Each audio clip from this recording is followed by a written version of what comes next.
Hi, folks, and thanks for joining us here at Some Future for episode 23 of our podcast.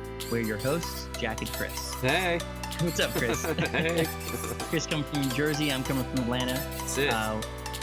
So today's interesting topics are, I'm talking on Present Futures. We'll be discussing the plastic straws ban sweeping the world and the implications of CRISPR and the extinction of organisms.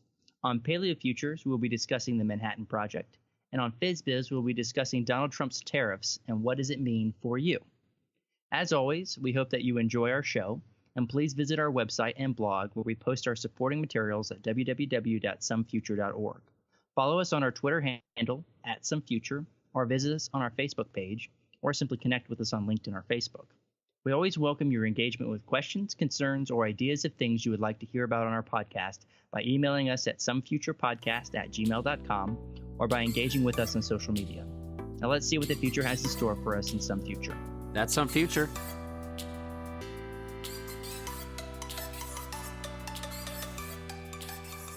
So for my lips will not work right now. Or my present futures.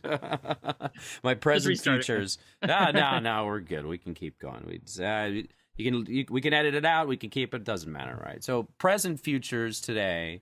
We're going to be talking about, I think it might even fit a little bit with FizBiz, a little bit, right? Because I wanted to get your ideas on this. And this is, so Starbucks decided that they were going to go ahead and eliminate plastic straws, right? So this was just announced just a couple days ago. Starbucks from all 28,000 stores worldwide by 2020 will eliminate plastic straws. They're going to broaden the manufacture and use of what is known as the adult sippy cup. So they're going to have, it's a plastic strawless lid, and it will replace all the single-use plastic straws that inundate coffee shops and those little straws that you see all around the world. And they say when fully implemented, this will mean 1 billion fewer plastic straws across its stores each year. And it's a part of Starbucks' $10 million investment in creating recyclable and compostable cups all around the world. So, it's not just Starbucks that's into the green revolution still, right? So we're talking Hyatt's doing the same thing. They announced that they're going to go ahead and stop using plastic straws and drink picks. American Airlines is eliminating plastic straws from its lounges and replacing them with biodegradable, eco-friendly straws. Alaska Airlines is doing this. Bon Appetit is banning all plastic straws and stirs. SeaWorld is also banning plastic straws and shopping bags. Yeah, of course, right? But this is and this is really happening too. Cities are doing this. India actually just recently said that they're because Mumbai creates so much plastic and waste. So they are the Indian state of Maharashtra, where Mumbai is the capital, has banned plastics packaging. So we're talking bags, styrofoam, takeout containers, even cutlery. So the goal is all of India could do this by 2022. So while the other states, municipalities in India have banned single-use plastic bags, Maharashtra's ban is the most far-reaching, and they've issued really specific guidelines. But this has a lot to say. Mumbai, the plastic waste. It's a public issue. It's not only an eyesore, but it's obviously Mumbai is this huge up and coming economic powerhouse in the economic powerhouse that it soon to be, right, of India, or already is. And I think they see this as as a public nuisance there, as do many other cities and countries around the world. Washington D.C. is taxing plastic bag usage. San Francisco has completely banned plastic bags in 2007, which actually led to a 72% reduction in plastic bag pollution. Seattle is banning plastic bags from their retail stores as well. Boston did this. Kenya implemented a countrywide ban on plastic bags. Chile is doing the same in its coastal countries. United Kingdom is using the same thing that Washington, D.C. did, so it's charging 5 pence for the the purchasing of single-use plastic bags. China and Australia are doing this too. So, I think the reason why I wanted to bring this up and why I think it might even tie a little bit into FizBiz is, I think when we think about futures and having we want a thriving Earth, right? And I think we talk about the environment. That's one of the steep things that we think about when we're futurists, right? The social, the technology, the economic, the political, and of course the environmental. You want to put everything in that lens as a futurist. And the usage and the proper usage of plastics, maybe the elimination of plastics, the proper recycling of plastics, the fact that it takes thousands of years to biodegrade, and it's a burden, and you have the Great Pacific Patch, the patch that's the size of Texas, estimated to be.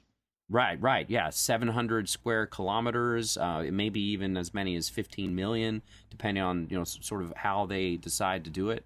So, this has really been in the news. There's even, there's a young Dutch inventor. His name's Boyan Slat. And so he's got a $360 million plan to help eliminate that patch. And it's doing its trial run in the Pacific, or it did it last week, or well, not last week, but this was in May. And he's got some naysayers. Some folks think it's difficult. He's got essentially this huge, almost looks like a barge with like bed sheets laying down. Essentially, it's gonna just scrape the ocean top and try to corral all the plastic together, which is a great way of thinking about how to change the future by thinking about eliminating something in the present.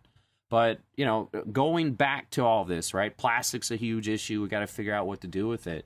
The fact that these cities, the fact that there are companies, the fact there are whole countries that are actually putting, their money where their mouth is, right? They're going ahead and investing in things that are biodegradable. They're taxing the usage of, plastics themselves, and they can actually use that money perhaps to go ahead and spend on renewable or other environmental cleanup things. So I think, this is a little bit different, right? It's not just a technology.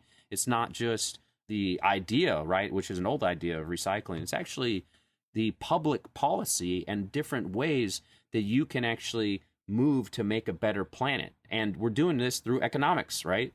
When Starbucks made its big announcement, you're darn right. McDonald's is going to make theirs, and Alaska Airlines and Hyatt. Everybody's on the green train because it's good. It's good economic fervor, right? Starbucks is in the news. Maybe another couple people go in and get that chai latte tomorrow. Hey, I'm helping the earth, right? But this is something that I think is positive, and I'm just interested to know. I mean, is this right what we should do? Nobody cares about the earth, right? No, especially in the United States, right?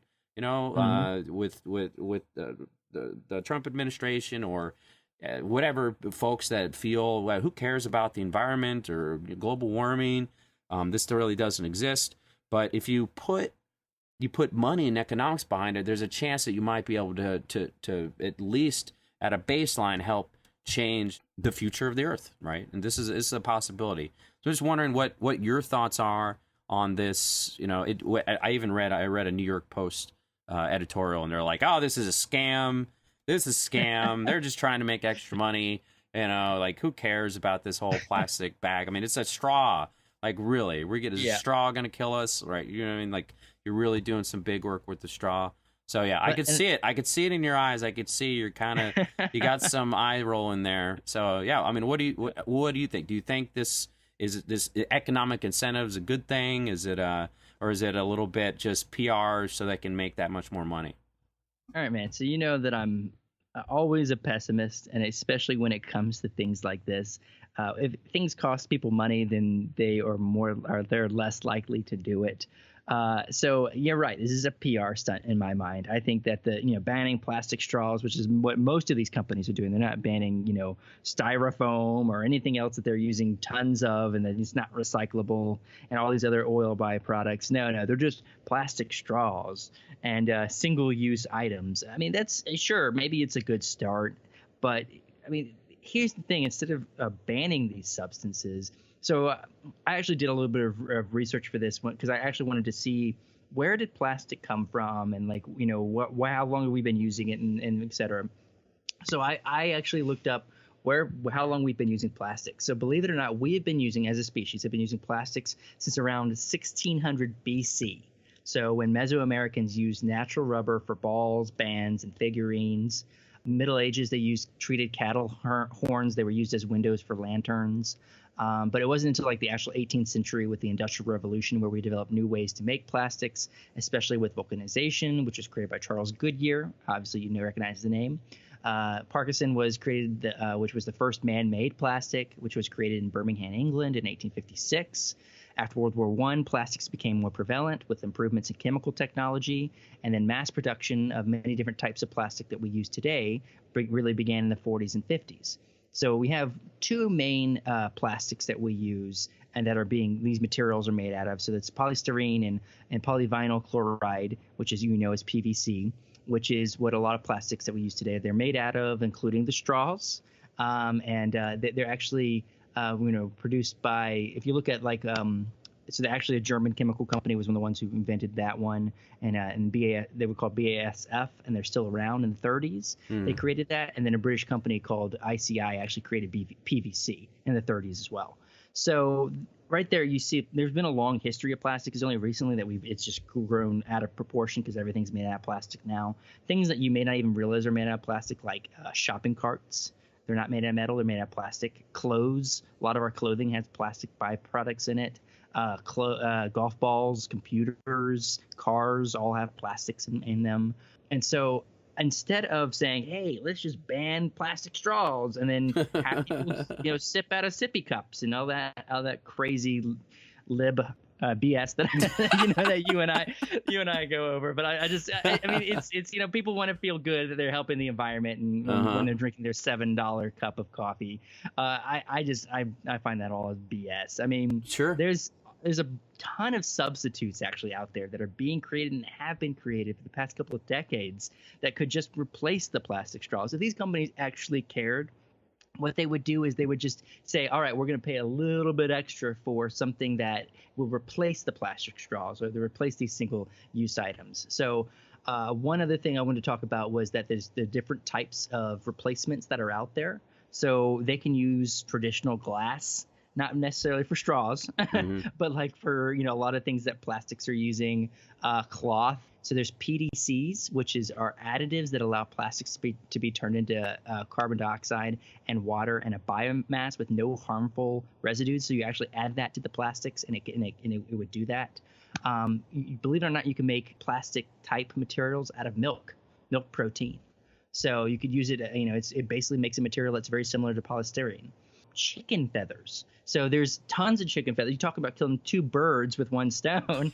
Chicken. Yeah, right. So chicken feathers are like a huge issue. Like they don't know what to do with them. Like they, when they pluck the chicken and they, for making food, they're like, well, what are we gonna do with all these chicken feathers? So actually, chicken feathers are made out of keratin, which is, same thing our fingernails are made out of. That is actually a very strong material, and that you could actually make plastic-like materials like computer parts with chicken feathers. Liquid wood, which licks and feels like plastic but is biodegradable and a renewable resource. There's PCl, which is a plastic that breaks down. There's PHA, which is a sugared bacteria. You basically give sugar to bacteria and it makes a plastic-like substance. There's PLA, which you know of, which is the plastic from corn, and which actually has the strength of plastic and has the moldability of plastic, and that actually takes 47 days to biodegrade and doesn't release toxins.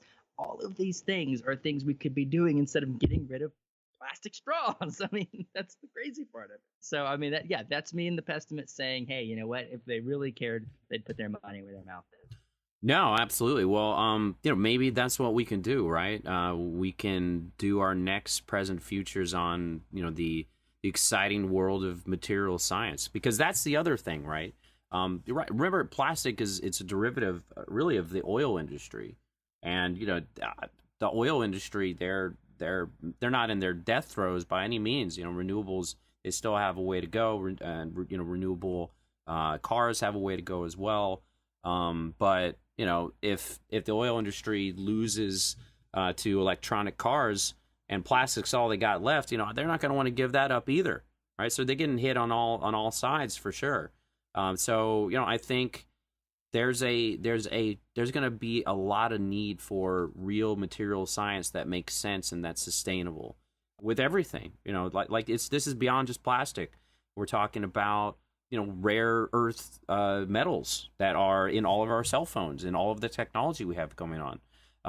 Just regular materials, just the fact that, you know, how are we going to produce all the things that are needed around the world, from food to energy to, you know, all the different mechanisms that make society run. Sustainability is super important. And so making the things, the material, should be extremely important whenever we think about how to, you know, how to create a sustainable society. It's great, right, to eliminate the plastic straws. I applaud that. But, you know, meanwhile, plastic is all over your entire restaurant, right? It's coating, like you said, probably the coffee grinder, and, you know, it's in all the pens that you are using to have your customers sign their thing. So yeah, sure, you're eliminating the straws, but meanwhile you have a drawer full of pens that, you know, the weight of the plastic is that much more.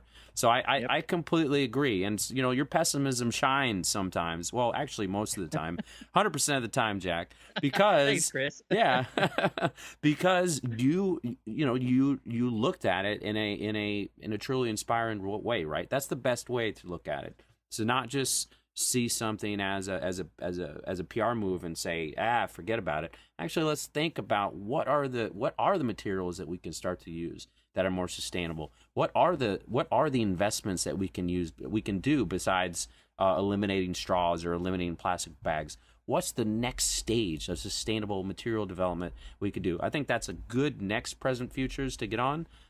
Maybe we should start researching immediately, right? You're on that one though. Okay, so I wanted to start off this present futures, Chris, with because there's an article that recently came out that said scientists in Australia, I don't know if you read this, but they recently bred about 20 million mosquitoes, used a bacteria that made them sterile, and released them into North Queensland, which is a territory in northern Australia. And that killed 80% of the local mosquito population of a disease-carrying species of mosquito. So what I wanted to talk about was, why don't they actually explain how scientists do this? Like, you know, we go into pretty good details, I think, sometimes on our show, talking about things like this. And, you know, I wanted to talk about this and explain where that came from and the methodology behind that. You know, I want to talk about other experiments that scientists are doing to kill disease carrying organisms. And so that brings us back to a topic that we talk a lot about on the show. And I think it's just because of the, you know, and we've talked about it, the heaviness, the impact that it will have on our society. And that's CRISPR. It's just so darn cool. And I think that's why we keep talking about it. And we talk about how scientists are using things just like this, using CRISPR to do things like this. So I'm going to go into some detail about experiments like this that are being conducted. And maybe it's even some more detail about CRISPR, because we bring it up a lot. And, you know, as we talk about it more, you and I learn more about it. And obviously we're not scientists, we're tech people, but for sure. we have a good grasp on this, I think. So CRISPR actually originated as a bacterial immune system, which was basically a defense system against invading pathogens. So it was something that was naturally occurring. But it was only discovered in 2012. And so, but we're already repurposing it. And that's the crazy thing, is we can repurpose the Cas9 nucleus, which is that's the gene that encodes it. And that's why you hear CRISPR-Cas9. And what we do is we put that genome inside a mosquito with the appropriate guide RNAs, which is, you know, almost an antithesis to DNA. And what that does is it can introduce antibodies that fight Plasmodium, which is the gene of malaria in mosquitoes. So what you then do is you use a gene drive system, and I'll tell you what a gene drive system is in a second. I'm sure you already know, but where you're introducing this. I don't. Okay, well, I don't know everything. So ask my wife; she'll tell you I don't know everything. Yeah.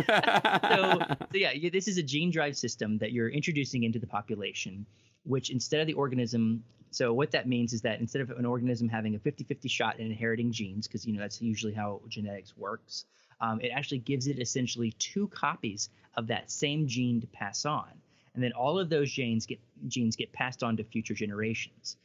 You could do this to kill an entire population. You could render this species sterile, or introduce this plasmodium that we said that kills those antibodies, or those plasmodium killing antibodies that would kill the malaria.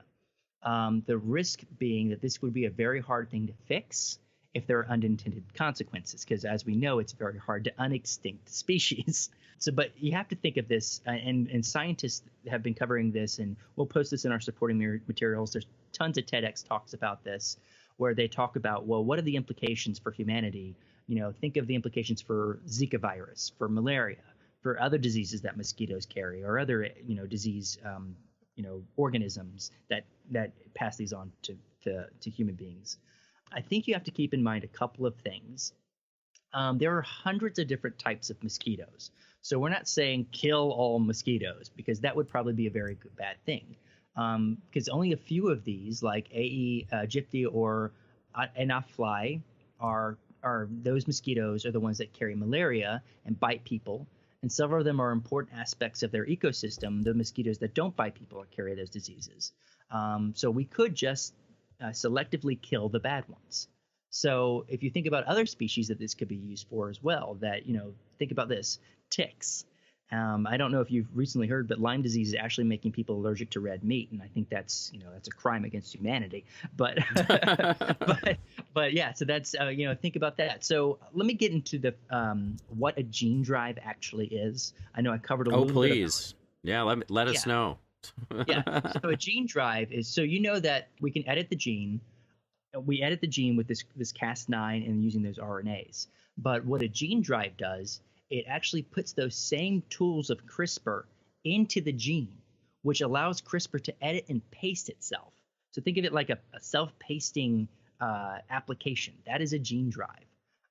It guarantees that this gene will be passed on, and that it's in every single descendant will have it. So it's pretty ingenious. It's not like in a machine or something like that. It's actually the CRISPR reproducing itself again and again, and allowing it to infect all of the offspring of those, of the organisms that we put it in. If introduced correctly, it could actually eliminate malaria in a year, per scientist estimates. So, if we created this and decided that we as a humanity we were going to do this, we could get rid of malaria completely in 1 year's time. And that's a big deal, because over 1,000 children die a day of malaria. Here's That's another incredible. thing to think. Yeah, here's another thing to think about. So Asian carp, it's a problem in the United States that they're an invasive species, and that they harm the ecosystem of the United States and other countries that they've been introduced into. Imagine where you introduce a gene that makes females only produce male offspring, which could be done. In a few more generations, there would be no Asian carp whatsoever, because it would, if you only have males, what happens is that it can't reproduce. So that's something that could have a huge impact. Now, one of the dangers of that being, well, what if somebody catches 12 of those carp and then introduces into their native ecosystems? It could completely eliminate all Asian carp in the world. So this is not something that scientists are really playing around with when introducing to other people. When they recently did a study where they took 30 mosquitoes and they put them in a box with 2 mosquitoes that had been changed with the idea of eliminating the malaria, and they actually gave them red eyes so that they could easily identify the mosquitoes. And they put them in a box with 30 other mosquitoes, like in an enclosure with 30 other mosquitoes, and they put a gene drive in the anti-malarial, with the anti-malaria antibodies into those mosquitoes. The astounding part was that when they opened the box after 2 generations, there was 3,800 mosquitoes, and that's not the astounding part. The astounding part was that they all had red eyes. Wow! So that's what a gene drive does. Wow! Yeah, if you want to read about that study, Ethan Beer was the creator of that study, but they actually ended up, it was like in a crazy enclosure because they didn't want any of the mosquitoes to possibly escape, and they were not in their native population. So like they did in the United States, but if any of them had escaped, they wouldn't have reproduced because they're not a native species to the area they were in. So that's a great thing about CRISPR and about gene drives. Yeah. Now, there's limitations, obviously, and these are probably good limitations because obviously CRISPR like this, the way that they're talking about doing this, that they've done with the mosquitoes, is it only works in quickly reproducing sexually reproducing species. So things that sexually reproduce. And also they have to do it very quickly. So, if you're talking about something like this for humanity, we reproduce very slowly, and this would take thousands of years for it to actually, if somebody, a terrorist, decided to use this and infect all humanity, it would take a long time. It would slowly over time. But so that's a good thing. Also, what's really cool is that, say you put this gene drive in this species and you realize, oh, it did something wrong, had a harmful effect, they can actually engineer like reverse gene drives to reverse these effects. And so it's pretty neat. You're talking about a gene drive on top of a gene drive, but that's kind of, what's going on right now in Australia, that's going on around the world, is they're doing these studies to eliminate malaria completely. So I think very, very soon in our lifetimes, malaria and other diseases as we know it. Now, it could mutate. There's things that, these things always mutate and change, but it could be eliminated as we know it in our lifetimes and very quickly and very soon. Wow. What are your thoughts? Yeah. Well, I have a couple. One, I think it's good to note, and we maybe even talked about this last time, we talked about CRISPR, and I'm not bored of CRISPR either. I think it's a fascinating thing. And I think when we talk about CRISPR too, we're not just talking about CRISPR, we're talking about genetic engineering, biotechnology, the future of using biology to do fantastic things like, eliminate malaria, which is amazing.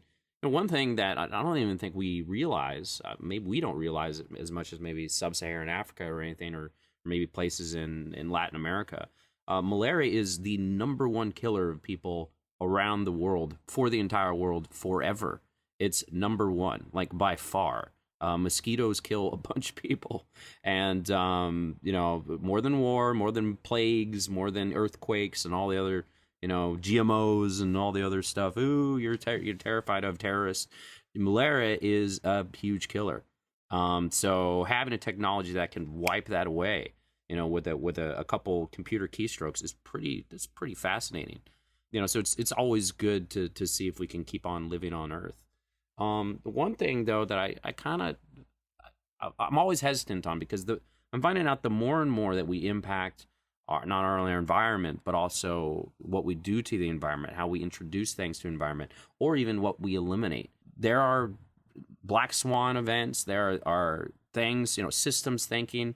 We're like, oh, geez, what the heck happened there? We thought we could help out this natural thing that happened, this environment, a group of animals that were dying, and all of a sudden we introduced another animal, and then something else happened. Of course, we talked about systems thinking and how you do one little thing and it can have a big, huge impact. That's not only systems thinking, but there's a little bit of chaos theory mixed in there as well, right? You change a couple little variables and something huge can happen. So I'm just wondering if you've heard of any naysayers around this, and maybe not necessarily, eliminating malaria. I don't want people to die, but when people don't die from malaria, that means we have that many more people that use that many more resources. That means we have to deal with the contained populations and these mega cities, and where will they go to find jobs and whatnot. I'm not trying to be like a jerk. I'm not a New World Order Illuminati sort of person trying to kill people off. But more than just malaria, just the fact that you were kind of alluding to. We're changing the genetic coding of certain animals. And animals, I think we think of, we're going to clone a sheep, we're going to clone a woolly mammoth, we're going to clone, we're going to make Jack's baby's eyes blue, you're right. That's the aesthetically kind of cool futures thinking when we think of CRISPR and genetic engineering. We don't think of bugs or insects or even bacteria. What happens if we do something and use CRISPR to change a bacteria, and we create some super bug, and the zombie apocalypse happens? So as futurist, I'm fascinated by this technology, and I hope it works. But, did you hear anything about the unintended consequences of either, what CRISPR could do when it comes to negative stuff, when it comes to the negative implications of eliminating malaria, or the negative implications of changing the genetic makeup of insects, or anything along those lines? So what's scary is a lot of scientists aren't thinking about those implications. Dun dun dun dun. I know, right? It is scary because they're only thinking about the positive it could do. They're not thinking about. I mean, it's what the same thing that they were doing in the 20th century when they were introducing, non-native species to try to kill invasive species, and then those killed. It's like a domino effect. They don't realize that by doing this, it could do something even more harmful. They're focusing on the monetary value. They're focusing. I mean, there's so many companies right now experimenting with CRISPR and institutions, and they're not realizing this. Like several scientists for this mosquito example, they said, well, the mosquitoes do make up certain parts of an ecosystem. What if you eliminate the mosquito? Does it kill another part of the ecosystem and then has a domino effect? Mm-hmm. What's nice is mosquitoes are a really good example because the specific subspecies that I'm talking about of mosquitoes, the ones that are biting people, which are very few of the hundreds, and that carry these diseases, actually don't have a lot of value when it comes to their ecosystems. Many scientists actually believe that other bugs would take over that. Kill them all. Kill them all. Yeah, that's what I'm saying. So, it's a pretty neat concept. But, what happens then? If there's unintended consequence of, because the subspecies are so closely related, we didn't realize that they could intermingle and they could, interbreed. And, then you kill off a positive mosquito species that never had any effect on anybody, that doesn't bite people and doesn't carry disease. There's that aspect. There's the idea of, hey, if you try to create a species, if you try to do this and you try to eliminate the malaria, you saw that in the Australia example, they were only able to eliminate 80% in a local area. So they had to, literally breed, I don't know, millions of mosquitoes and release them. And not a lot of people like that. There's also the implications of borders. If you create a flying insect that's going to cross state, country borders, well, maybe that country doesn't want that. Or states, or even the United States, right? You have these, California does something and it negatively affects Nevada or Oregon. Yeah, and or because these insects aren't, they migrate. They're found in every nation in the world. The mosquitoes are, and I mean there's some in the Arctic. It's there's a huge implication that these could have, and unfortunately I don't think scientists are really thinking about it enough. And the TEDx that I actually was paying attention to when they were talking about a lot of these different aspects, the lady, she said point blank, she said, look, this is serious work, and that's why it hasn't been done yet, because there's so many implications that even the scientists who are going at this gung-ho realize that there's a lot of other things and regulatory hurdles that they have to go through. Yeah, and I think that makes a lot of sense, right? We should slow walk CRISPR. As much as I love to talk about it, I think we need to slow walk it, and I think now's the time to have futurists start poo-pooing CRISPR as much as possible. Not so much to stop the technology. I think, just like AI or some of these other things where there's some naysayers, but the momentum is so high that, the naysayers aren't gonna disprove it or push it or negate it at all. But we do need them. And, I think they're doing a great job when it comes to artificial intelligence. There's a lot of people sort of, pumping the brakes and thinking about what to happen if XYZ happens with AI. I think the same sort of ideas should take deeper hold when it comes to genetic engineering. It's something that is powerful. It's something that is beyond actually ones and zeros like AI. It's actually something that is flesh and blood that can affect us, how we breathe, how we live on Earth, how we live within our unique environment. So it's something we definitely need to take a look at.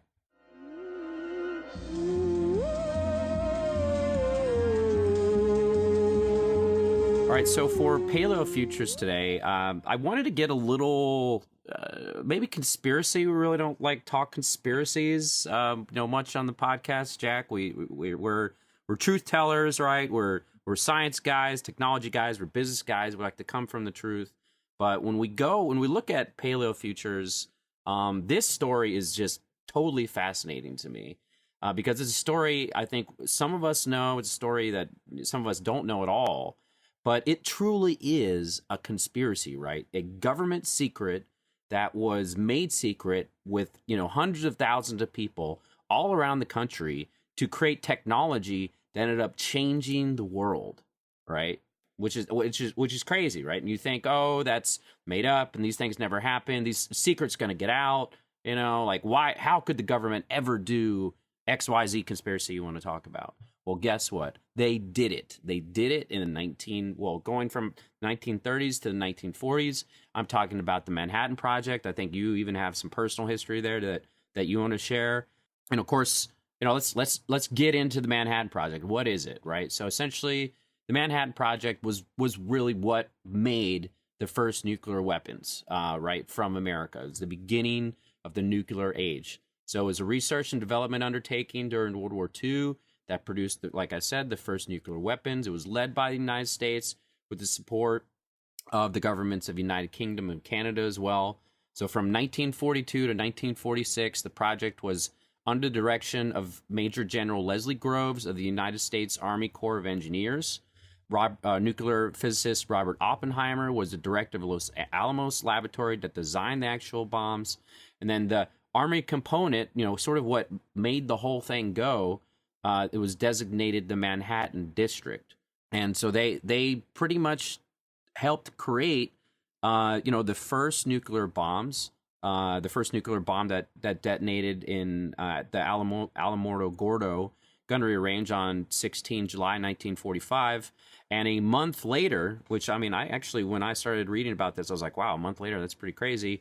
Of course, the two atomic bombings of the two cities in Japan, Hiroshima and Nagasaki, from the bombs Little Boy and Fat Man, were detonated. And of course, the Manhattan Project also conducted weapons testing on the Bikini Atoll as a part of Operation Crossroads. So ever since the Manhattan Project, America, as well as many countries around the world, have had nuclear weapon technology.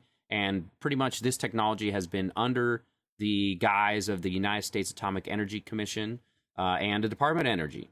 So yeah, it's just a really wild thing. And I just got a lot of stuff here, to say, because the Manhattan Project was just something straight out of science fiction. It was really totally bizarre that this thing even happened. And I'm sure you're gonna say some stuff too. But just the scale of it alone, right? So the Manhattan Project, it was secret, okay, and it was all over the United States. It was in Alabama. It was in Oak Ridge, Tennessee. It was in Richland, Washington. Tons of different little scientific labs all over the United States, from the ones in Alamogordo, Los Alamos, where they blew everything up. There was plutonium and uranium processing happening all over the United States. Scientists, in Rochester and Chicago and Dayton, Ames, Iowa, just insane amount of scale here. We're talking 130,000 people worked on this collectively, to the tune of multiple people across many places all over. One place, Oak Ridge, Tennessee, was actually specifically built for the Manhattan Project, and that was where they enriched uranium, plutonium. Essentially, what they did, they just acquired a bunch of land, 60,000 acres of land, eastern Tennessee, built a facility, built a town, gave out jobs for people in town, and the community grew to about 75,000 residents. It had a fully functioning city with housing, schools, stores, a hospital, recreation center. And everything was a complete secret. There was signs everywhere saying it's very important the work you're doing, and oh, by the way, don't say anything. And there was so much work happening 24/7 that people needed to really just chill out after going to work. So there was social clubs, there was marriages that came out of here. This was a truly unique thing that happened, and something that is truly a conspiracy. And it's really just kind of wild how this whole thing happened. And then in turn, after the development of the nuclear bomb, it wasn't just the development of the nuclear bomb, but it was actually the development of many different technologies that were aided from the research. So, not just atomic, technology, but even, scientific realms, pushing things into, medicine, how different body parts are viewed with, using, atomic imaging systems. Even stem cell research actually now can be attributed to the work of the Manhattan Project. The Manhattan Project is a truly interesting Paleo Futures to me because it was a big secret that had a big impact really on the entire world. And I don't know what you think about this Paleo Futures. I know you have a little bit of a personal thing to talk about it. Yeah, so my uncle, actually, his parents worked on the Manhattan Project. His dad was a chemist, and who got his doctorate from NYU, and actually was working up in New York City on the Manhattan Project. He wasn't living there in Tennessee. But here's the crazy thing: is he had no idea he was working on the Manhattan Project. I think a lot of people didn't have any clue that they were actually contributing to the research in any way. For sure. So he actually met his wife, my uncle's father, or my uncle's mother, as she was a secretary. So when you're talking about the marriages that came out of this, she was a secretary, and they met and ended up getting married. So that's an impact that it had. He told me that it cost about $2 billion for the Manhattan Project, which is about $25 billion in our current currency. It was a pretty expensive project. He said that most of the work that they did, though, was based there in New York and then also in Jersey City. So I thought that was pretty interesting because, when you think of the Manhattan Project, you think of people who were living actually in that city. But, he was working on chemistry projects in New York. So they had people all over the nation working on these projects. I also had another personal story in what happened after the bombs were dropped. So I actually got to meet a survivor of Hiroshima when I was in college. Cool. And he actually came and talked at my school and talked about, he actually touched on that conspiracy thing. And in a way, it's not necessarily even a conspiracy because, what he was talking about was that, so basically the United States, by the time that they were dropping the bombs, Japan was, basically defeated. They were only on the islands of the actual Japanese or archipelago, and the United States was actually firebombing tons of cities. And he brought up this long list of cities that the United States was firebombing, and that was basically destroying these cities and killing same amounts of people, lots of people. And the Japanese military was actually getting ready to surrender. And when Hiroshima and Nagasaki happened, the United States had built these bombs, but they hadn't tested them yet, not on a population. So, what he said was he felt that these bombs were dropped because they wanted to see what the impact would be. This is a test. They were either going to firebomb the cities or drop these bombs that they had created and spent billions of dollars on these cities. So they decided that they were going to drop the bombs in the cities. There's a reason behind it too. Some people obviously thought that what this would do is reduce American casualties because they said that the American casualties would be in the hundreds of thousands if we had to invade actually the Isle of Japan, because people were trained basically, and he was one of them. He said, you were trained, from a very young age that you were going to fight to your last breath for the empire, for the Japanese empire, and every civilian was their obligation to do that. And so that's what he talked about, and he said he was actually farther away from the blast zone because he was riding his bicycle and was going out to visit a friend, but he still got knocked flat, and had burns from the explosions. And there's 180,000 people were killed in Nagasaki and Hiroshima.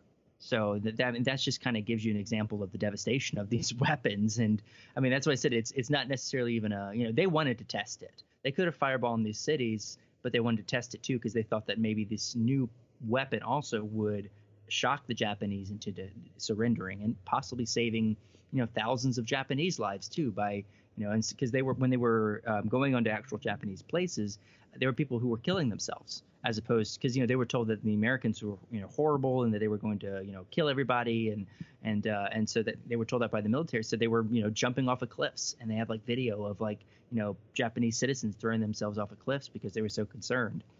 So it was really neat to meet someone who had lived through that and to get a firsthand experience, and that was pretty neat. That's incredible. That's really an incredible story, and I think it's good to, it's always good to get a personal perspective of something that was so historic and so powerful. I mean, the ethical thing aside, the fact that this happened, the fact that the United States could develop a technology, keep that technology secret, have all these things happen all at the same time. Keep in mind that this was not just the United States. There was a patent held by Britain. Many Canadians helped. There were German defectors from Germany that were working on the fission technology that allowed this to happen. The Enola Gay, the plane was built specifically to house the bomb because the bomb was so heavy. I mean, even the story. I don't know if you never heard the story of the USS Annapolis or Indianapolis.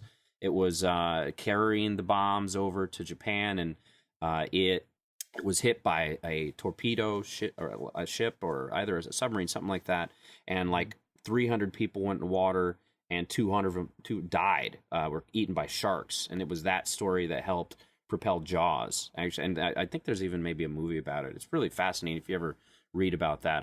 I'm fascinated by by history. I think that's why we bring Paleo Futures up. But if it's not just Paleo Futures, because guess what? H.G. Wells, one of our first Paleo Futures, he wrote about nuclear technology in 1914 in a novel called The World Set Free, where he talked about the use of nuclear weapons in the 21st century and how it would change society. And so the book was actually read by one of the leading scientists, Leo Szilard, in 1932, and he believed that it was one of the most important influences in atomic physics, and of course on his own work in the Manhattan Project. So there you go. By paying attention to the future, you can actually help imagine the future. So well, yeah, go ahead. But there's also the aspect of nuclear proliferation. I mean, if we're looking at history in Paleo Futures, so it's obviously started in the United States as the first country that had the bomb, tied in together with England and Canada, who helped produce it. But then shortly thereafter, allies got the weapon. France got it. Russia got it. China has it now. Israel, India, Pakistan, and most recently North Korea. And even Iran. We're even talking about the development of Iran. So this is, you're absolutely the power to make like Robert Oppenheimer said, right? I am destroyer of worlds, right? That Bhagavad Gita quote.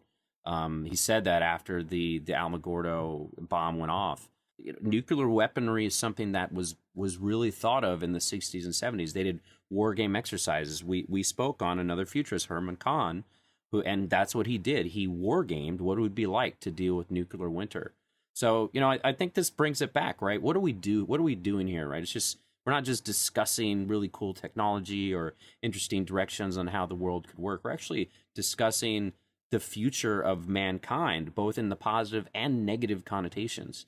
And regardless of how you feel about whether the bomb should have been dropped or not, the creation of nuclear weaponry by the Manhattan Project was really just an insane futures project where a bunch of smart people combined with a bunch of folks just moving towards a direction can create the future out of thin air, just like building a city out of thin air. So it's just an amazing story, and I'm really glad we can bring it to light. Want some money?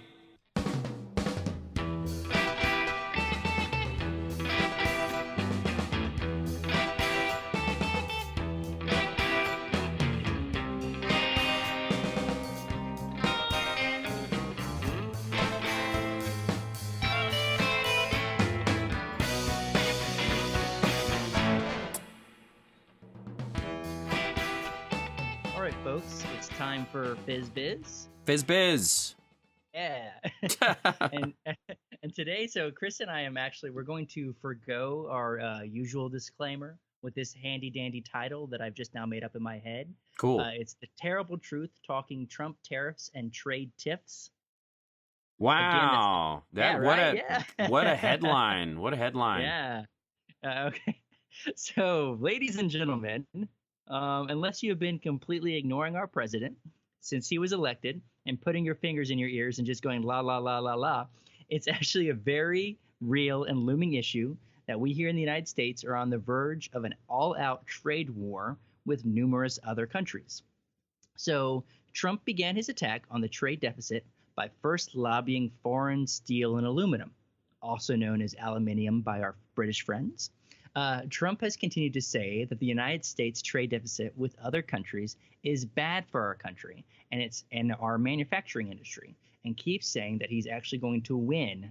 I'm putting quotations, you can't see me, but I'm putting win in quotations, this dispute.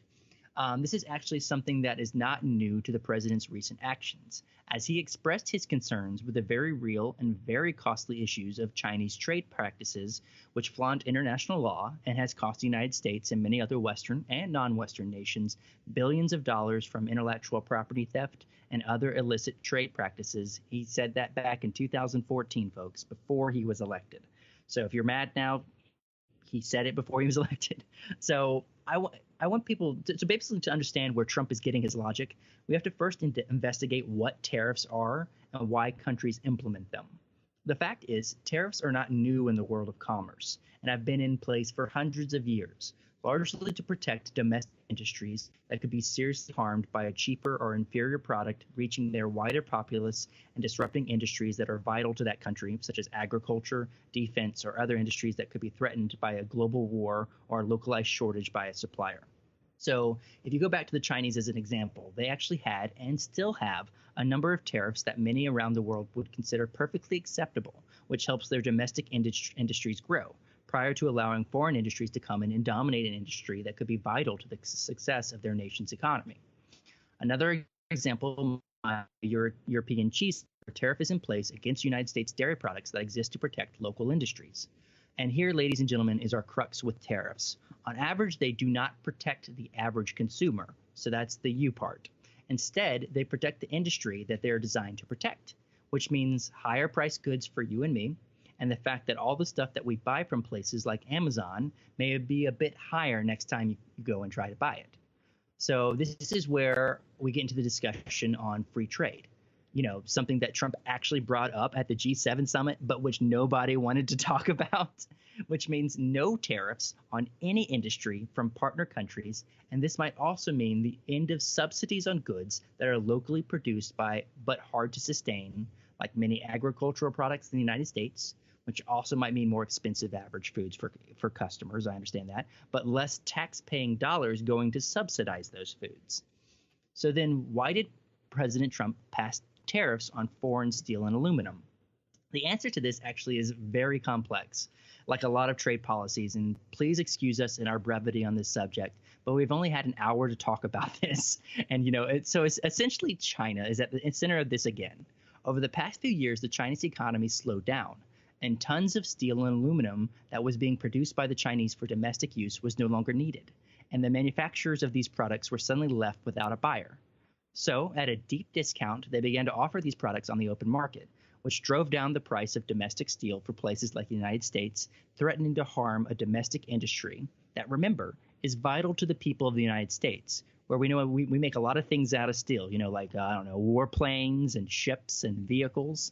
So Trump, approached by these companies and their impending doom of low or non-existent profit margins, he saw this as a very real concern. The potential death of an industry vital to the United States. If you don't believe the lack of a vital industry can seriously harm a nation, however, you don't have to look much further than the Japanese and World War II, where they had ships but no domestic oil industry to run them, which worked out very much in the favor of the Allied forces. So you might say, well, that's a good thing, Trump passing tariffs to protect a vital industry in the United States. However, with the glut of steel, other countries started feeling the burn, and they also began knocking down their own prices to save their domestic industries. And hence we come to a policy that hurts our allies as well, because they also need markets to buy their products. So you might start to feel our drift, right? In the end, the United States is a huge consumer, and to lose one of your best customers is not a good thing for any business or any nation. So that's the issue at hand. Trump wants to protect what he sees as vital industries. He also wants to stop practices that hurt domestic industries, like what the Chinese are doing with their theft of, fighting the same fight we have been fighting for a while, fighting other countries' subsidies of their local industries who then sell their subsidized products to the United States. And yes, we do that too. So then who is right, Trump or them? And that's actually another issue, because Donald Trump, in his typical fashion, instead of taking this one issue at a time, instead of taking issues one at a time, which each of our trading partners, he's attacking them all at once. This leaves our allies with no other choice but to pass more tariffs on our industries in order to save profit for their economies. In the end, this is a trade policy that really has no winners. The only way this could truly work out in the United States' favor is, and therefore Trump's favor, is if the countries are willing to stop their own subsidies or agree to free trade agreements with the United States, which, believe it or not, they are unwilling to do. And we might also be unwilling to do. So powerful lobbies, which back powerful politicians, want their governments to continue subsidizing their industries so that they can continue to spend other people's money to support their industries. It makes sense. And instead of people or a country focusing on a good or a service, let's remember the United States is a service-based economy with a limited manufacturing base, focusing on what they do best. They are now trying to protect a number of industries that they consider vital, but are really hard to protect without subsidies. So then, what's the solution? Free trade, of course, or some variation of it, is what 83% of economists say. They believe that's the way we should be moving, especially with our allies who have only supported us in our decisions recently, such as the war on terrorism and other things, and to build those relationships. So, maybe we could talk about possibly implementing localized subsidies for domestic consumption only, meaning, localized subsidies that have no danger of disrupting international markets. That could be an issue. That could be something that we could discuss along with free trade. Still, even that would be hard to do, as people want to get the maximum for their labor, and therefore if the international market will pay more, they will send those goods or services there. So, Chris, what are your thoughts on Trump's tariffs? Well, the thing is, I as much as I, decry Trump sometimes inside my head and sometimes externally out to the world, some of the things he says does have an impact to me.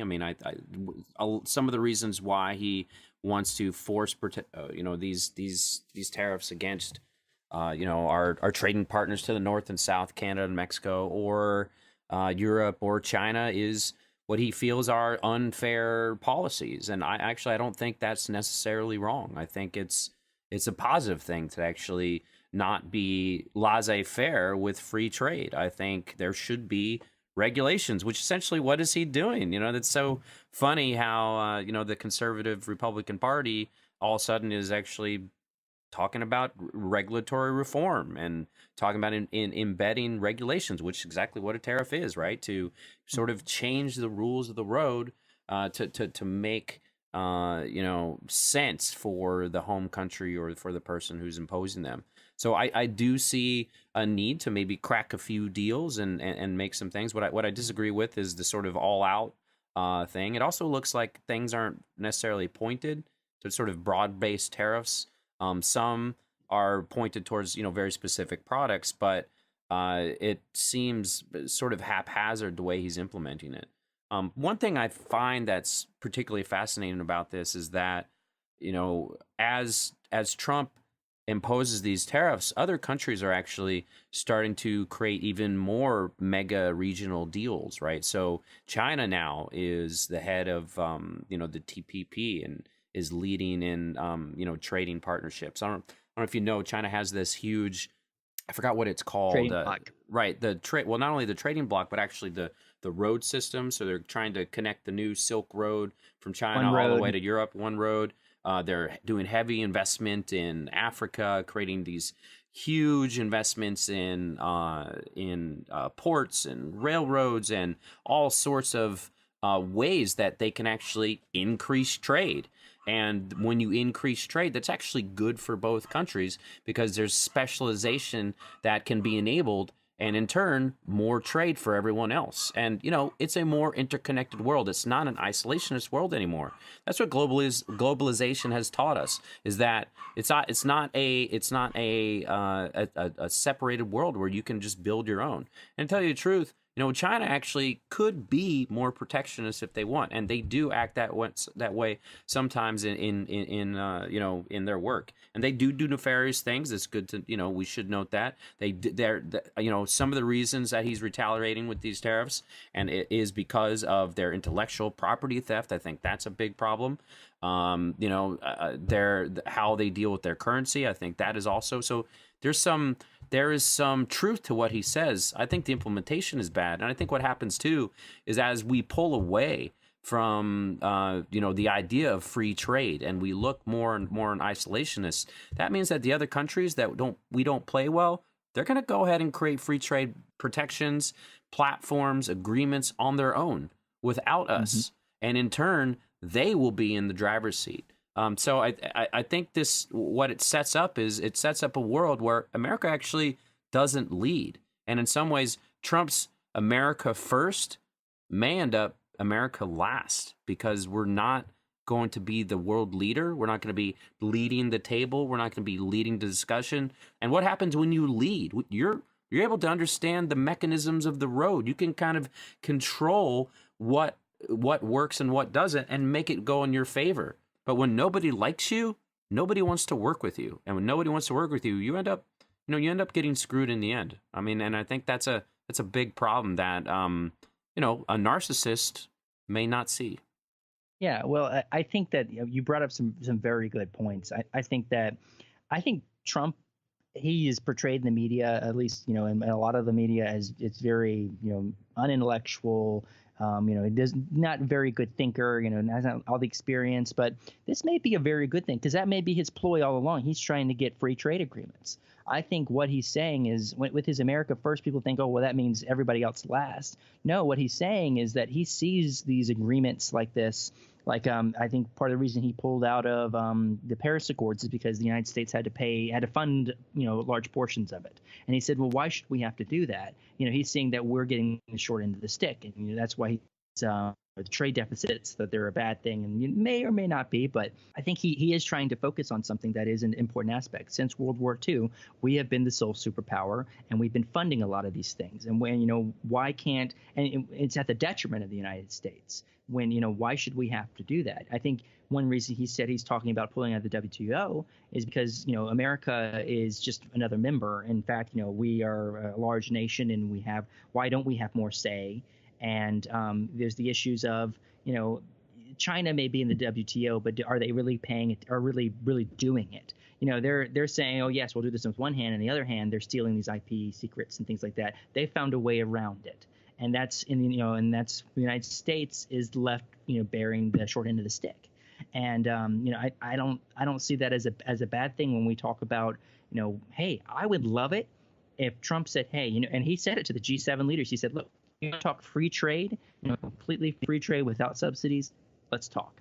Nobody wanted to do that. The European Union has elements of free trade within it, but when it comes to free trade with the United States, they're too concerned about their domestic industries. Well, that's something that should be discussed, and I'm hoping that does get. Maybe that's the end. That's people feel enough pain. They say, all right, what? Let's talk free trade.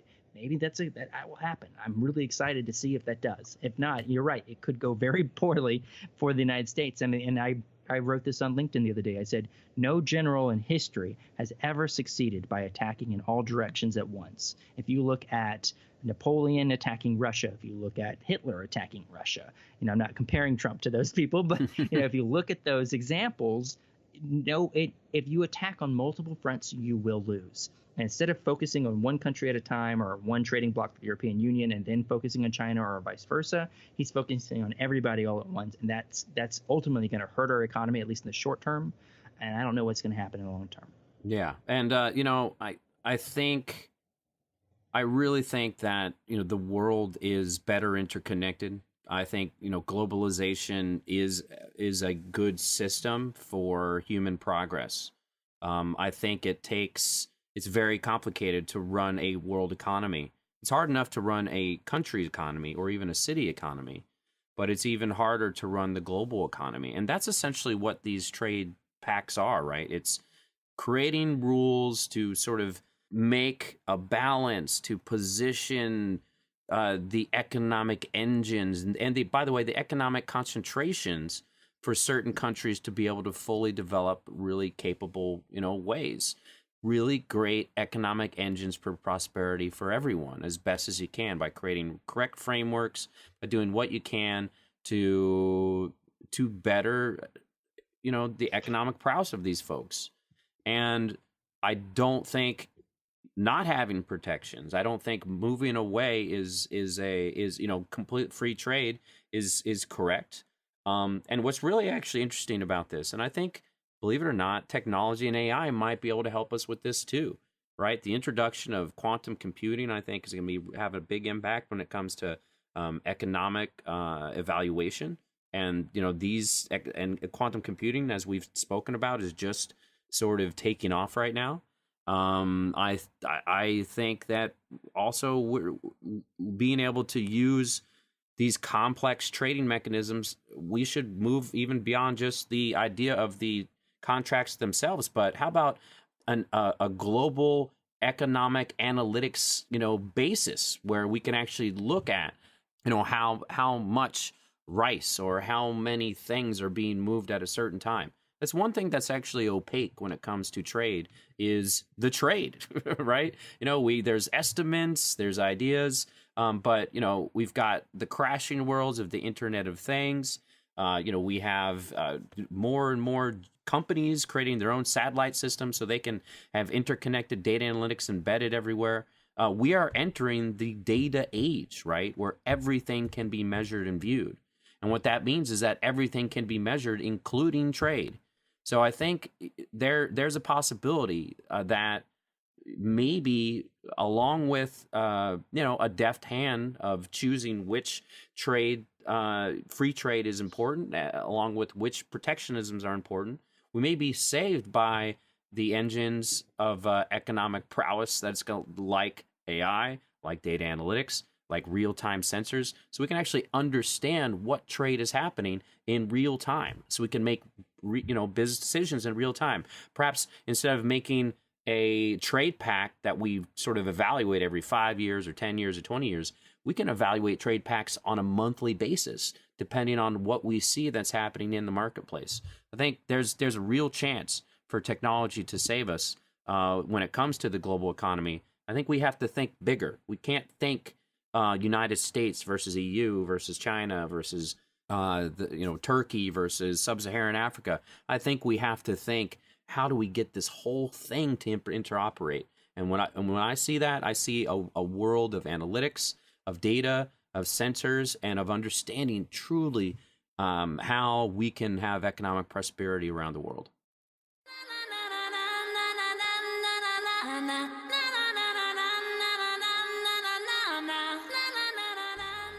Okay, great. So for the interview segment of the podcast today, we have Elsa Sotiriadis, or Elsa Solaris. That's her stage name. Maybe she can tell you a little bit about that, when she introduces herself too. So Elsa is a keynote speaker, a synthetic biologist, and the chief futurist and director for Rebel Bio UK, which is the world's leading early stage accelerator for life sciences and innovation engine to build global startups and take innovation from the lab bench to market. So she's a speaker in exponential biology, foods of the future, human augmentation, entrepreneurship, disruptive innovation. Elsa, did I get everything right? You did. Thanks very much, Chris, for having me. It's a pleasure and an honor. Yeah, so I'm just a synthetic biologist turned futurist and speaker, as you said correctly, and I work to accelerate startups by day, and I write science fiction by night. Well, this is really fantastic. And I think, the first question that I have, and I think honestly all of our listeners are going to have the same question, is, what is exponential biology? I mean, I don't really know myself. Can you kind of describe a little bit of what that is? Yeah, it's one of the things I really love to talk about, because it's just how it's really wonderful how it changes the world. So exponential biology means biology that is accelerating at an exponential pace. So we can see that in a couple of key numbers. So it costs $2.9 billion to sequence the first full human genome. And today it costs just about $1,000. And also it took 13 years first, and now it takes just about 3 days. And very soon it will just cost about $100, and we can do it in a couple of hours. So reading and writing DNA, which is really the backbone of the whole engineering life industry, has even outpaced Moore's law. So a lot of people say, and I'm among them, that biology is really the new digital, and it has the potential to not just have this really great pace, but also impact. So instead of just doing very small increments and small innovations that are maybe 10 times better than existing solutions, we can use exponential biology to really execute radical innovation and the moonshots of our time and improve the lives of billions of people by a factor of 10 times. Well, it's amazing, and we do explore some of this and some of the topics that we have here on the Some Future podcast. One that I think might be helpful for us to frame, because we actually talk a lot about it, is really the future of genetic engineering, but more specifically, CRISPR-Cas9 and just sort of all the stories that have been coming out of this. I'd like for you maybe to talk to our audience a little bit about maybe the transformative nature of sort of genetic engineering. And then maybe we can talk a little bit too about the ethical implications here. I think, this is something that Jack is really interested in too. When we talk about being able to change the DNA as your positioning here, this is fantastic. It's a great way to improve the human populace as much as possible, but there's potentially nefarious uses for this too. So I'm wondering if you can maybe talk to us a little bit about, genetic engineering models, kind of like CRISPR-Cas9 or CRISPR-Cas9 itself, and then maybe talk a little bit about what are the ethical implications when you start to explore these spaces. Yeah, absolutely. Very good question. So we have now entered a brave new world where biotech creates the most exciting new consumer products that touch our daily lives, but also build the very fabric of our new reality. So we can now edit for the first time the source code of our own species. So gene therapy was a field 30 years in the making, where we used genes to treat and cure diseases, but it was really expensive and had lots of unintended effects. A little bit like playing the piano wearing boxing gloves. But now we can use CRISPR, which is the two proteins, CRISPR and Cas9, from a bacterial strain called Staphylococcus, that lets us use these much more precise, inexpensive tools. So this could lead to a bunch of dystopian but also utopian futures where we could cure genetic diseases quite inexpensively. At the same time, it could potentially accelerate this gap between access to medical tools.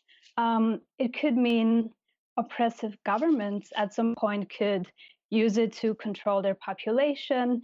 It could mean someone could revive ancient viruses and hold a whole population ransom. It could create a Gattaca-like world, but it could really be transformative to medicine. That's really interesting, Elsa. I wanted to touch base on CRISPR too, because from what I understand, you talk about genetics a lot, and recently we've heard that CRISPR-Cas9 is specifically it may be in jeopardy for a majority of people being able to use it to edit DNA. So can you give us a little bit of and to touch on what you were just talking about? Is this a viable technology? But also is this something that's already being used? If we look at what's happening in China, supposedly they're using it to edit people, and that's is that something that you see that's happening? Is it viable, and is it being used? Yeah, so the question about China has been on a lot of people's mind. So when I lived there, I saw firsthand how the whole country is undergoing a massive transformation. So it's really rising from being the world's manufacturing hub to pushing right to the forefront of innovation, both in artificial intelligence, but also biotech. And the issue there is that regulation is just several orders of magnitude less stringent than in most countries other than that. So a lot of people or researchers in the community found that they have rushed a bit through safety trials, but China already has CRISPR edited. Actually, 86 humans have done the very first CRISPR trials in 2015. However, the US is only very, very closely behind. So they could potentially do their first CRISPR trial after FDA clearance for a cancer immunotherapy application as early as next month. That's crazy. So, I mean, my whole idea is, I mean, obviously and you work with this a lot, there's a lot of ethics involved in this type of work. And so I'm concerned that this will lead, and I think futurists are concerned. I mean, we talk to transhumanists all the time, and they're concerned this might lead to, basically fixing things that don't need to be fixed. So making people, either more muscular, which I know China's already done with dogs.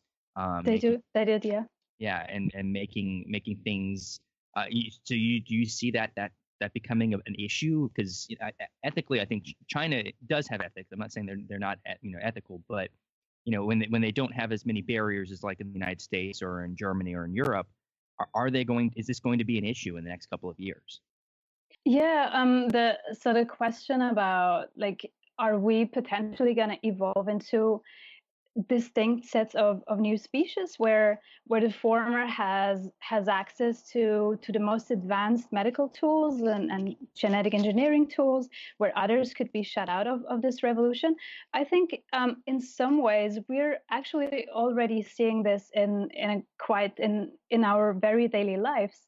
So we technically we already are genetically engineered superhumans compared to our different Homo ancestors, but also the Neanderthal. So we've already been shaped and reshaped through like millions of years of molecular evolution, and we also actively engineer our children with a tool in society that we call sexual selection.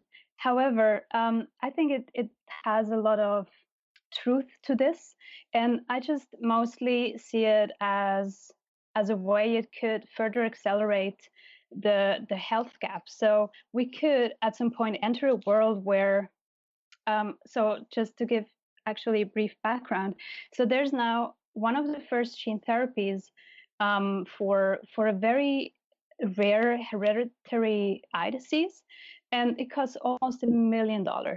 So $850,000, and this is a very rare disease that can cause blindness.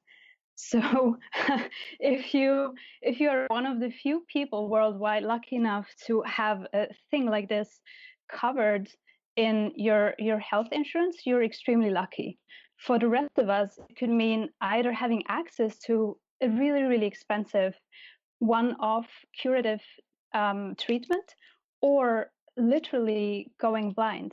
And I think if we look at science fiction, and many times or oftentimes the gap between science fiction and reality is only a matter of time.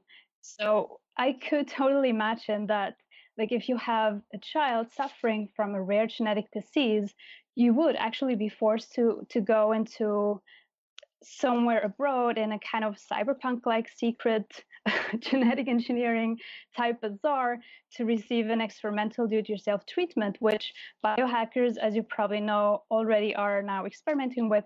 So the question really becomes, how far would you go for this one-time curative treatment? And this is something that is completely disruptive to healthcare. So it could create a world where dying is for the poor and living is for the rich. And one thing I said about a year ago at a Futurist summit is hacking our own genomes could actually become so much cheaper than paying healthcare premiums. And my fear is that my fear and hope is that CRISPR could actually create such a world, but in a very safe environment that actually benefits all of humanity. Yeah, I want to switch a little bit about, because this is a very human conversation, right? Which we're human, so obviously this makes a lot of sense for us to be talking about. But what about the genetic engineering of things beyond humanity, food, animals, and whatnot, as Jack was talking about with dogs? How is the future of genetic engineering going to impact how we eat, or what sort of animals we can create, how we can create a better world around us beyond just augmenting our own biology and capability? What is that world going to look like? Yeah, that's another really interesting question. I think for us as a species to unlock the potential, all the potential that is packed into the code of life, is also means reshaping the way we eat, and actually reshaping with that the very fabric of humanity. Like, so many people use the family dinner as their cornerstones in their daily lives.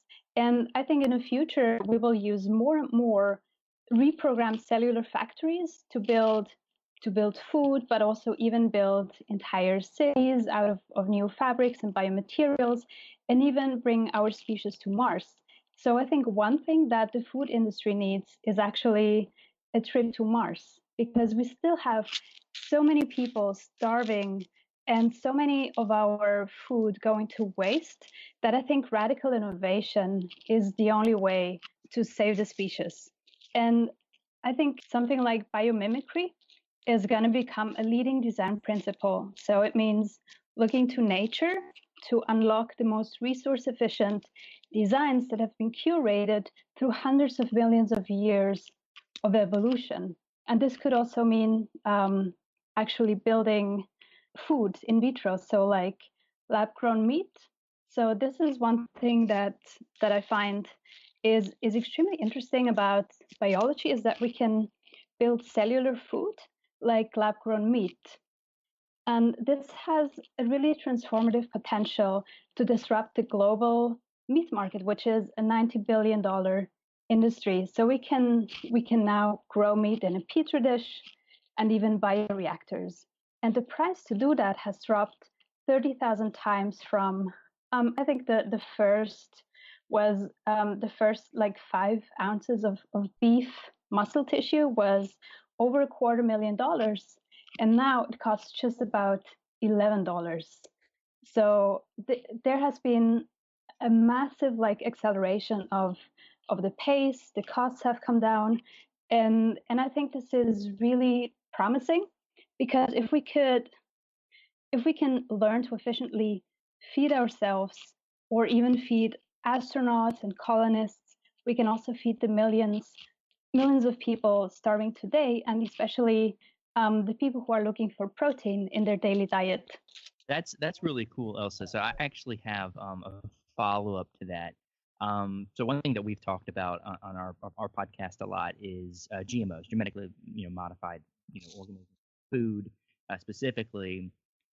So I want to ask you. I have a two-parter, because this is a fascination of mine.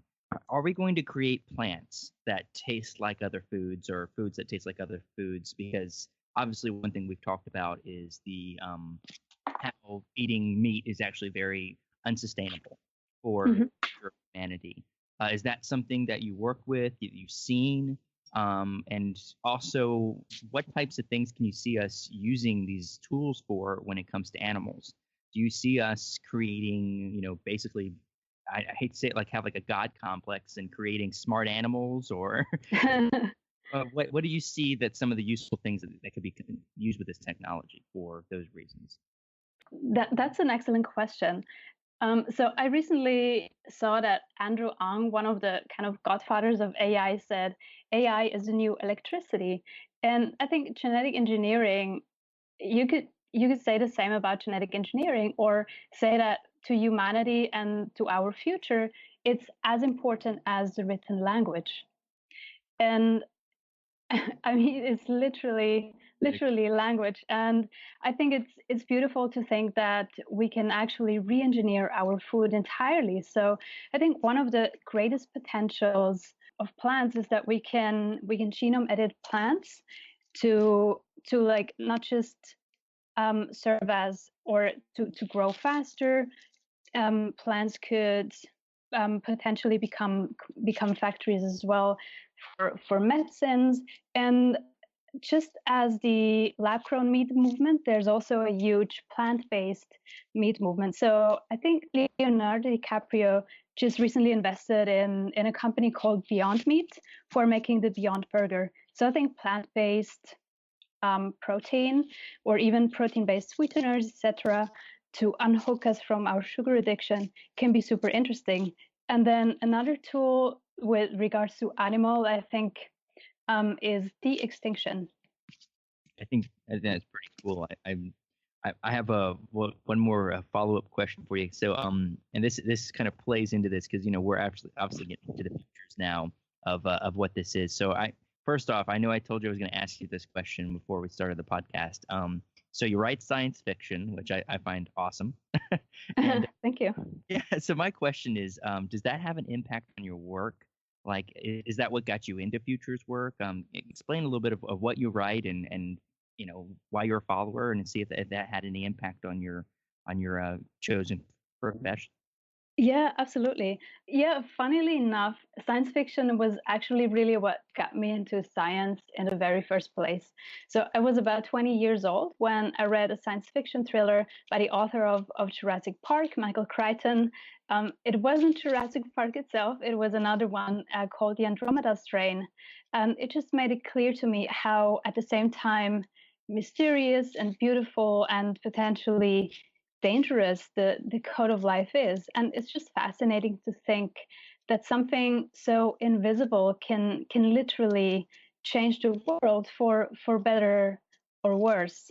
And yeah, I think with science fiction, it's what interests me the most is having these two worlds clash. So kind of having very future looking or very transformative science in my daily life to work with, but also really think, how could it reshape the future of humanity? And just with the keyword Jurassic Park and the extinction that we just talked about earlier, I think like the extinction with these molecular tools that we can today master, or like maybe 80% master.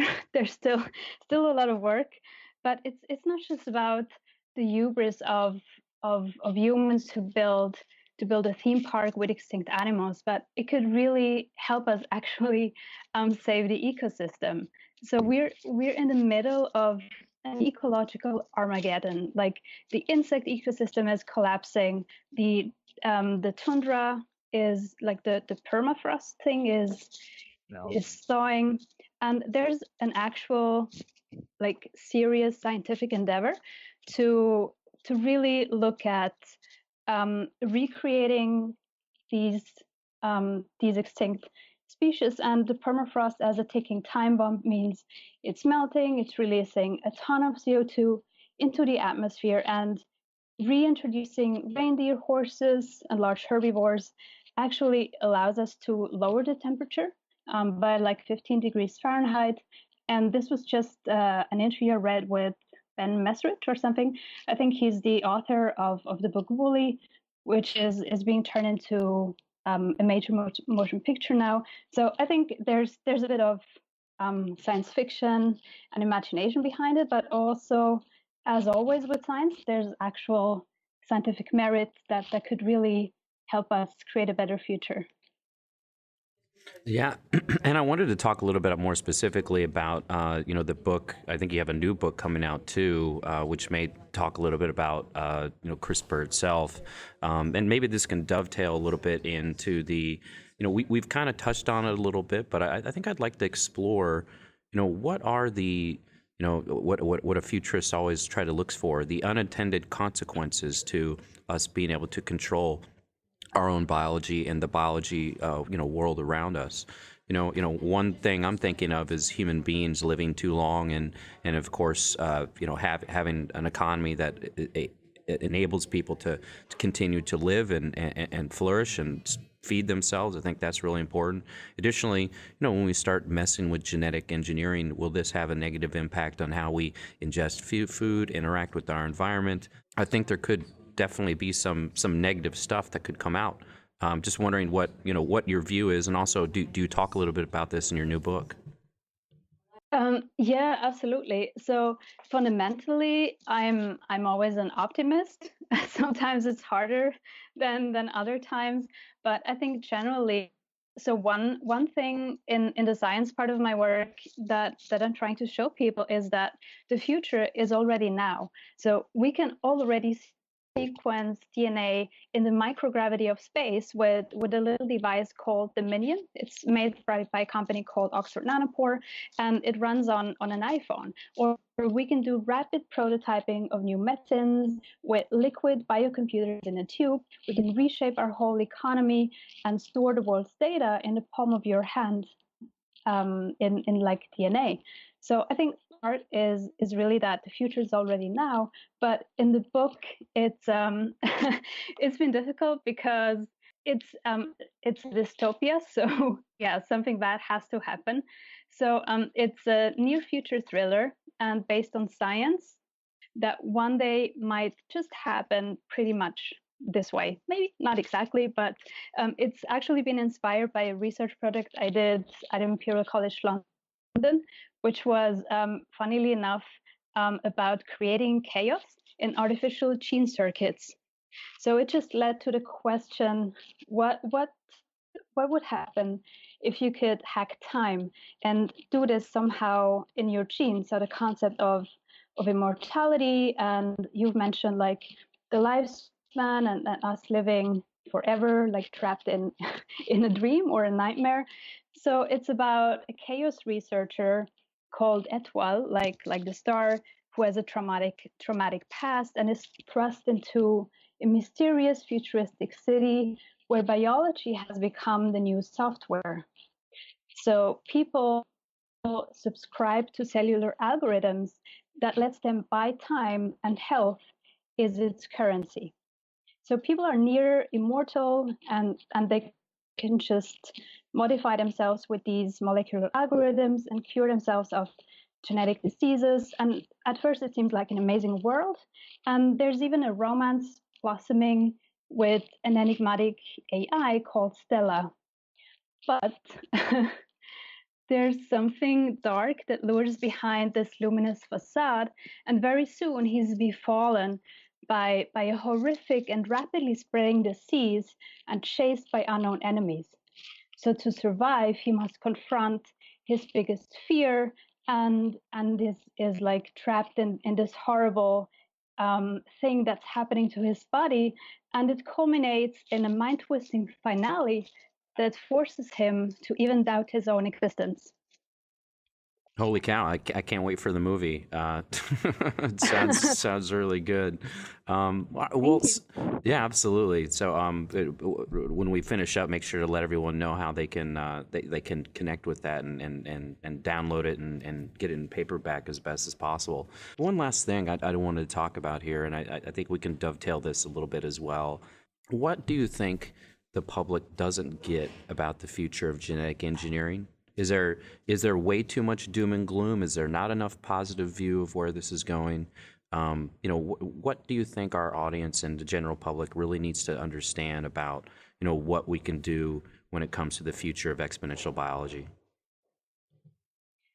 I love that question. I think biology is just so much bigger than people realize. So it's not just so recently in TV and cinema, there's been an actual like transhumanist wave with like altered carbon, Ghost in the Shell, Blade Runner, and it's only now like these ideas are becoming mainstream, and that's what a lot of people see. It's like biology either means GMO and like taking family dinner away, or some kind of like very emotional responses, or it means living forever. And something that I would love for people to see is that there's just so much in between, and there's so much actual science.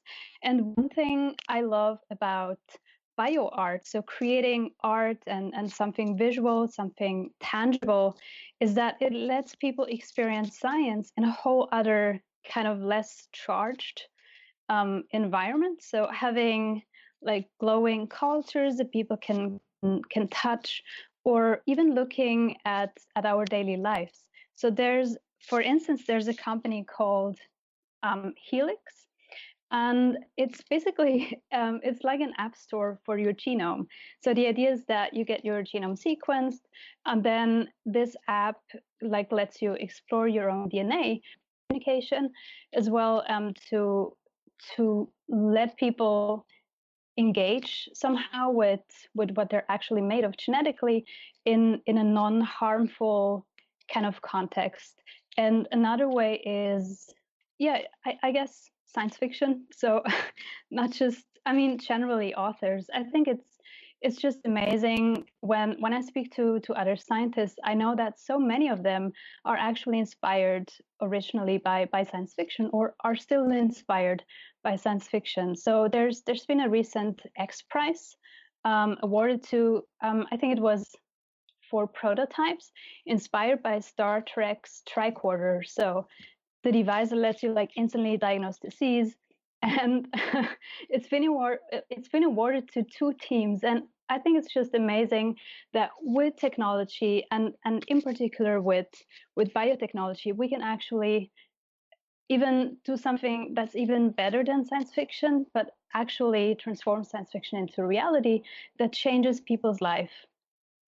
That's a fantastic note to end with. So we really do appreciate it, and we really thank you for joining our conversation.